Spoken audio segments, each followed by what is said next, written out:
The invitation had been sitting on Camille Oduya's kitchen counter for 11 days before she finally said yes. It wasn't the kind of event she avoided out of shyness. Camille hadn't been shy since she was 19 years old, standing in a Halifax food bank line with her mother and deciding quietly and permanently that humiliation was only as powerful as you allowed it to be. What she avoided was noise. Rooms full of people performing success at each other. The particular theater of charity galas where the chandeliers cost more than the donations. But Josephine had asked her 3 times, and Josephine didn't ask for things easily. So Camille pressed her black wool crepe dress, pinned her loques back with the gold clip her grandmother had left her, and called a cab. No driver tonight. She preferred to arrive at these things without witnesses. The Harrington Hotel in downtown Toronto had been hosting the annual Northern Futures Gala for 22 years. It raised money for youth literacy programs across the country, which Camille genuinely cared about. And it attracted the kind of money that could actually move a needle, which she also cared about. Though she would never say so out loud in a room like this one. She stepped through the revolving doors and was met immediately by the smell of lilies and warm champagne, and the low hum of 400 people pretending to be more relaxed than they were. A young man in a white jacket materialized with a glass of sparkling water. She accepted it. Her phone buzzed. A text from Josephine, running 15 min behind. Don't leave, please. Camille almost smiled. She moved through the atrium slowly, not scanning for anyone in particular, not performing anything. The room was what it always was, architects and CEOs and tech founders, and a few actual philanthropists scattered among the posturing. Tables dressed in ivory linen, a string quartet near the east windows. She found a quiet column near the edge of the cocktail hour and stood there long enough to feel the room settle around her. That was when she heard the voice. Camille. She turned. Mitchell Hale looked almost exactly the same as the last time she'd seen him, which had been at the arbitration table 2.5 years ago. Still trim, still wearing the kind of watch that told you everything you needed to know without him saying a word. His hair had gone more silver at the sides. It suited him, which she found mildly irritating. Mitchell, she said. He had a drink in one hand and the posture of a man who had already told 3 people tonight that he knew her. I didn't realize you'd be here. The way he said it, the particular weight on you'd, was almost artistic. Literacy programs, Camille said simply. Right. He glanced briefly at her dress, at her glass of water, the whole inventory completed in under 2 seconds. She'd spent years learning to recognize that look, the one that files you and moves on. Still doing the consulting work? Still working, yes, good for you. He nodded, a small mechanical gesture. It's important to stay active, especially after, well, he made a vague motion with his drink that somehow managed to reference their entire history without naming any of it. You always did better when you had structure. Camille said nothing. She took a small sip of water. My team is looking at some opportunities in the infrastructure space actually, Mitchell continued, warming to himself. I might have something for you, smaller scale, but enjoy the evening, Mitchell. She turned and walked toward the far end of the atrium, not quickly, not with any visible feeling. She found a new spot near the window overlooking King Street and watched the traffic below for a moment. The city didn't care. That had always been the thing she loved about Toronto. It just kept moving. Behind her, she could hear Mitchell's voice carrying back to his group. The words didn't travel completely, only fragments. Used to be married. Briefly. Talented enough but never really found her. Some people just aren't wired for this level. Camille finished her water, set the glass on a passing tray. Looked at her own reflection for exactly 1 second in the dark window glass. Then she found her table. The seating card read Miss C. Oduya, table 3. She located it near the center of the ballroom, a long table set for 14. She recognized 2 people immediately from photographs she'd seen in industry publications. A woman named Sandra Achterberg, who ran one of the largest indigenous housing organizations in the country, and a man called Philippe Renaud, whose family foundation had been quietly funding rural broadband infrastructure since before it was fashionable. Both were the kind of people who read executive summaries before the meetings and had no patience for performance. Camille liked them already. She took her seat. The table filled gradually. Mitchell arrived and sat 4 chairs down, with the specific ease of someone who had just scanned the table and decided they were the most important person at it. He registered Camille's presence with a slight stiffening of the jaw, then recovered and began talking to the man on his left. A woman named Rosalind, 50s, sharp-eyed, wearing reading glasses pushed up into silver hair, sat down beside Camille and immediately said, "You're either very comfortable or very patient. I've been watching you for 20 minutes. Bit of both," Camille said. Rosalind laughed once, short and genuine. "Good. I'm Rosalind Kwiatkowski. I chair the Gala committee." She paused. "You're not going to tell me who you are you? Camille Oduya, I know who you are."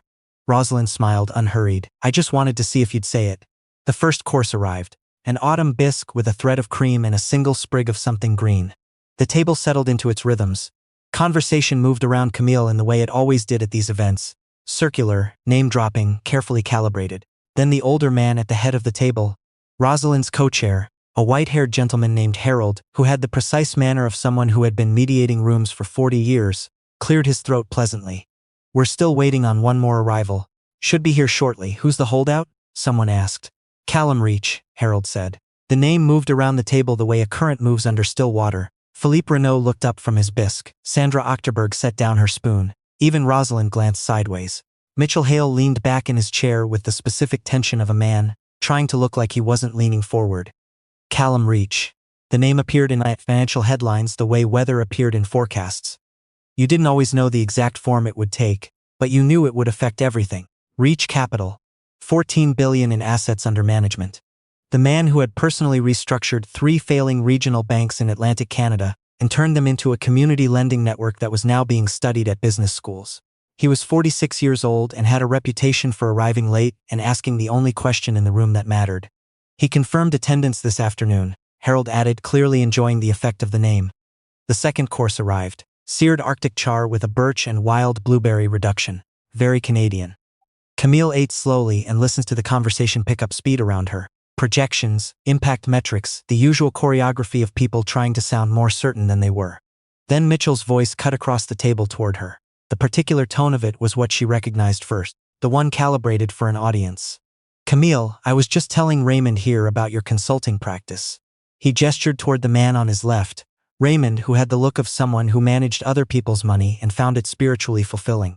"She works with small to mid-sized firms," Mitchell continued pleasantly. "Helps them with operational structuring. Very niche work, valuable in its own way." There was a pause shaped exactly like a door being held open for someone to walk through. "Actually," Camille said, "I don't take on firms under 50 million in revenue, and I stopped doing operational work 4 years ago." Mitchell smiled. "Right? I may have the details a bit muddled." He lifted his wineglass in a small gesture that was almost an apology and entirely wasn't. "It's been a while." "She's being modest, really." Camille always undersold herself. "You'd barely know she was in the room sometimes."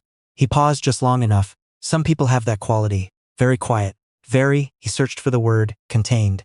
The table had gone slightly still. In that way tables go still when they're pretending they aren't listening. Camille set down her fork. "You're right," she said, "that I'm quiet."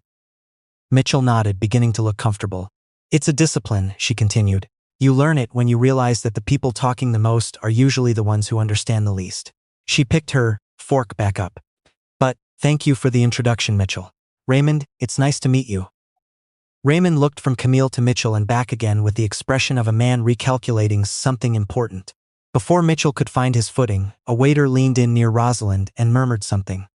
Rosalind nodded once and straightened in her chair. The shift in the room was physical. It moved through the ballroom in a wave, from the entrance inward, the subtle but unmistakable realignment that happens when someone of actual gravity enters a space.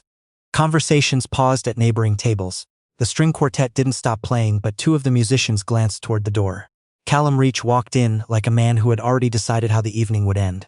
No rush, no performance. Dark navy suit, no tie, 1 button undone at the collar. The kind of face that had been photographed enough times to have learned stillness. He didn't scan the room the way a newcomer scans for familiarity. He moved through it like he was already where he needed to be. The room's attention followed him the way a compass needle follows north. He walked directly toward table 3, and then he stopped beside Camille's chair. His hand rested briefly on her shoulder, a gesture so natural and unannounced that the table had no frame for it. When Camille looked up at him, there was something in the exchange that was quiet and private and completely unperformable. "I'm sorry," Callum said. "The call from Vancouver ran long." "You said you'd try," Camille replied. "I said I'd try to be on time. I tried." Vancouver disagreed. Camille moved her water glass slightly to the right. He pulled out the chair beside her and sat. Not at the head of the table, not in a power position. Just next to her, unhurried, like he'd been doing it every day for years. Because he had. Mitchell Hale made a sound that was technically not audible, but was felt by everyone within 4 feet of him. Harold, who had been watching with the patience of a man who had seen most things, cleared his throat warmly. "Mr. Reach, we weren't, that is, we hadn't realized." "That I was married?" Callum said pleasantly. He reached for the water pitcher and poured himself a glass. "I keep my personal life private. Camille keeps hers even more so." He glanced at her. "I'm starting to think that may have been a tactical error on my part." "Only tonight," she said. He almost smiled. Rosalind was watching them both with an expression that had moved cleanly past surprise into something that looked a great deal like satisfaction. She picked up her wineglass and said nothing. Raymond, to his credit, recovered first. He extended his hand across the table. Raymond Castaigne, it's an honor. Thank you. Kalashadife shook the hand, then looked down the table. I've been looking forward to this evening. Sandra, your brief on the Northern Housing Initiative was the best 40 pages I read this quarter. I'd like to talk more after dinner. Sandra Ochterberg nodded with the controlled composure of someone who was extremely pleased but wouldn't show it here. I'd welcome that. The table found its breath again. Conversation resumed, though it had rearranged itself entirely, the way furniture gets rearranged when you realize the room has a different center than you thought. Mitchell sat very still. Every few minutes, Callum's attention returned to Camille in the small, habitual ways that can't be fabricated. Checking if her glass was full, adjusting his chair slightly to angle toward her, not interrupting when she spoke but tracking every word with a focus that made it clear. He'd heard this quality of thinking before, and had not grown tired of it. Mitchell was watching this. Camille knew he was watching. She didn't look at him. The main course arrived. Roasted lamb with a rosemary demi-glace and root vegetables that had probably come from somewhere specific and meaningful. Camille cut into hers. You're not eating, Callum said quietly. I'm eating. You're moving food. That's also eating. He looked at her for a moment. Hale is 3 seats down, he said, his voice low enough for only her. I know. You didn't tell me he'd be here. I didn't know until I arrived. A beat. Do you want to leave? No, you're sure. I came for Sandra's presentation. I'm not leaving before Sandra's presentation. He nodded once and went back to his lamb. She had always loved that about him. He didn't need to fix it, he just needed to know she was all right, and once she told him, he believed her. It had taken her a long time to understand that this was what it felt like to be trusted. Philippe Renaud leaned across the table toward Camille and said, I want to ask you something, if you don't mind. Go ahead. The Meridian Group, the restructuring 3 years ago. Were you the one who recommended the pivot to green infrastructure bonding? The table went quiet in the particular way that happens when a room realizes a question is more important than it first appeared. Camille set down her fork. I was one voice in that process, she said. You were the loudest voice, Renaud said, not unkindly. I sat in on 2 of those consultations. You weren't in the room, you'd submitted a written analysis, but your framework was the one they kept returning to. I always wanted to know whose thinking that was. Mitchell's glass paused halfway to his mouth. I'd been watching the municipal bond market in Quebec and Manitoba for about 18 months at that point, Camille said. The conditions were there. Meridian had the positioning to move early. Most people told them the timing was wrong. Most people were wrong, Renaud said simply. That analysis was worth. What did it end up returning for them? The last figure I saw was 41% over 3 years, Camille said. But the structure was sound from the beginning.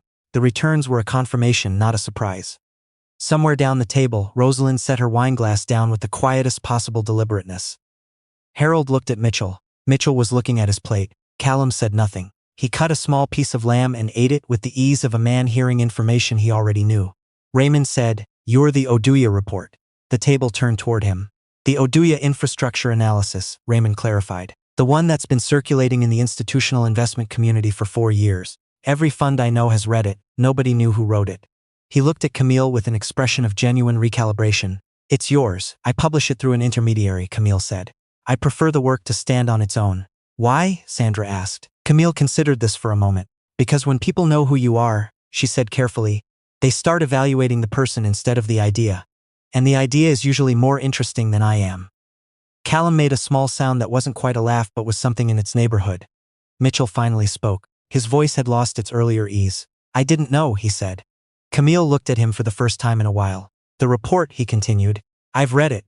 Our whole team has read it. We reference it. He stopped. Something in his face was doing the work of understanding something slowly and not comfortably. I didn't know it was yours. You didn't ask, Camille said. Her voice was even. Not cruel, not warm. Accurate. When we were. He stopped again. The table was silent in the way a room is silent when no one wants to be the one to move. I told you that you thought too small. That you were too cautious. You did. I was wrong. Camille looked at him for a long moment. Then she said, I know. She picked up her fork. For what it's worth, Mitchell said, quieter now, the performance gone out of him entirely. The housing development I pitched last spring never got funded. We're still looking. Camille nodded once, not unkindly. I reviewed a proposal in that space earlier this year, she said. The concept had merit. The financial modeling assumed a regulatory environment that shifted in 2023 and never came back. I'd look at your assumptions around municipal approval timeline. They're probably off by 14 to 18 months. Mitchell stared at her. Yes, that's exactly where we've been stuck. There's a way to restructure the phasing that accounts for it, she said. I'm not going to do that work tonight, but it's not unfixable. Callum reached under the table and found her hand. He laced his fingers through hers without looking at her. It was the most private thing in the room. Dessert arrived. Dark chocolate mousse with a maple caramel layer and something involving sea salt that Camille thought was probably one element too many but ate anyway. The dinner moved into its final register, gentler, warmer, people beginning to gather their thoughts toward departure. Harold stood and tapped his glass. I'd like to say a few words before we move to the presentation portion. He looked down the table with the unhurried warmth of someone who has been in enough rooms to know which ones matter. To the Northern Futures Gala, which continues year after year, to bring together the people who are actually moving the needle in this country. He paused. And to the people in this room who do it quietly. He looked very deliberately at no one in particular. Then he raised his glass. Camille raised her water. Mitchell didn't raise anything. He was looking at the tablecloth with the specific expression of a man reviewing his assumptions. After the toast, the room broke into movement. Coats retrieved, cards exchanged. The particular post-gala choreography of people deciding which conversations to extend and which to close gracefully. Two people came to Camille directly. Philippe Renaud, who gave her his card and said only, "I'd like to send you something to look at if you're open to it," and a young woman who introduced herself as Kezia, who worked in municipal policy at the province and said, "I've been trying to find the person behind that report for 2 years. I have so many questions," and Camille said, "Send them to me in writing. I think better on paper." Callum was near the door talking to Sandra Ochterberg with the focused attention of a man who was genuinely interested in what she was saying, which he was. Camille watched them for a moment and felt the quiet satisfaction of being in a room where the right things were happening. Mitchell appeared beside her near the cloakroom. "Camille." She turned. "I wanted to." He stopped. He was not, she realized, a man who found apologies easy to locate. "I think I spent a long time telling a version of the story that made me the one who left and you the one who needed to catch up." "You did," she said. It wasn't honest." Oh, he looked at her, really looked, in the way he hadn't managed to all evening. "You were always the smartest person in the room when we were together," he said. "I just needed you to be smaller than me." He paused. "That was my problem, not yours." Camille was quiet for a moment. The cloakroom attendant moved discreetly to another task. "I know," she said finally. "I've known that for a long time." She pulled on her coat unhurried. "I hope the housing project finds what it needs, Mitchell. I mean that." She walked toward the exit. Callum was already there, having wrapped up with Sandra, and he fell into step beside her without ceremony. He held the door. The night air outside was cold the way Toronto gets cold in November, sharp and immediate, with the city smell of wet leaves and exhaust, and something metallic from the lake. Camille exhaled. "Cars around the corner," Callum said. "How was Sandra?" "Remarkable. I want to fund the full phase too. She's under asking." "She is. I told her that 6 months ago." He glanced at her. "You knew Sandra?" "I advised her on the financial modeling for the original proposal." "A beat. You didn't tell me that, you didn't ask." He laughed, actually laughed quietly, into the cold night air. It was the sound of a man who had been married long enough to find this genuinely funny. They walked around the corner. The car was there, unassuming, the kind of vehicle that said nothing about itself, which was the point. Callum opened her door. She got in. He walked around, settled into the driver's seat, didn't start the engine immediately. He sat for a moment with his hands on the wheel, looking at the street ahead. "He said things tonight," Callum said. "Not a question." "He did. And you were fine." "I was fine." He was quiet for a moment. "You didn't need me to show up." "I never needed you to show up," Camille said. "I was already handling it, I know." He started the car. "I showed up because I wanted to be there. That's different." She looked at him in the low light of the dashboard. The city moved past the windows, light and dark, and the particular beauty of a place that had never promised to be easy. "It is different," she said. They drove north through the city, the Gala and the chandeliers and Mitchell Hale receding behind them into just another evening.